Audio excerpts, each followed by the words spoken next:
Hi, this is Sarah Mikesell with thecattlesite.com, and today we're here with Dr. Mark Alley. He is a veterinarian with Zoetis.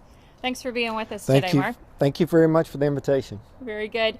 Now, tell me a little bit about the role nutrition can play with BRD, the BRD complex. Right. So bovine respiratory disease complex is definitely named the right way, because the more we know about it, the more challenging it becomes to actually understand. So one of the big things is we looked at it from a nutritional standpoint. We understood that if we get the correct amount of colostrum into the calves, that respiratory disease problems in that calf throughout their life seems to be decreased. So for a long time, we really focused on getting nutrition right at the cow level prior to calving, so that last 6 to 8 weeks of gestation. However, with new information that's coming, what we're beginning to understand is that even earlier in the gestation of that calf, it becomes just as important to have that correct, because as the organs begin to develop in that calf, if we have that cow that is malnourished in any way at that time, we may impact that particular organ even later in life of the calf. So we have to make sure that nutrition at the cow level, even at the beginning of gestation, all the way through, is important for the calf's health as it goes through the production cycle.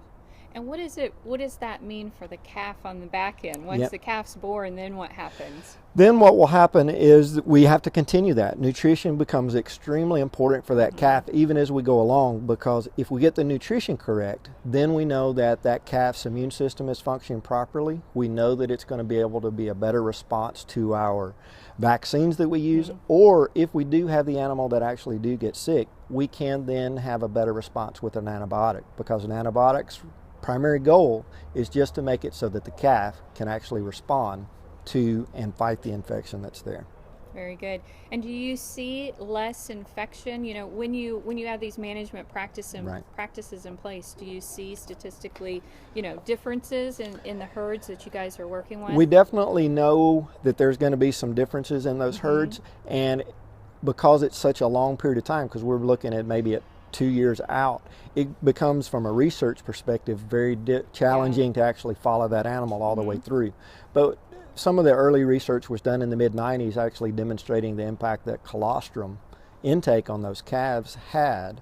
If we get that part correct, then everything else seems to fall into place pretty well, and we can get a reduction of respiratory disease as much as 3 to 4 times less respiratory disease in that calf if we get the colostrum correct and the nutrition there. Very good. And the way they raise cattle from one part of the country to the other is very different. I mean, I would think just the regional differences can be a challenge with the BRD complex. It just makes it even more complex. Absolutely. So if you look at just the regional differences, and if you also look at the environmental differences that are going to occur within those, and the stresses with either really, really hot weather, really cold weather, really dusty weather, all of those have a big impact on the overall health of that animal.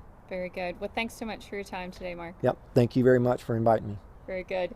This is Sarah Mikesell with thecattlesite.com.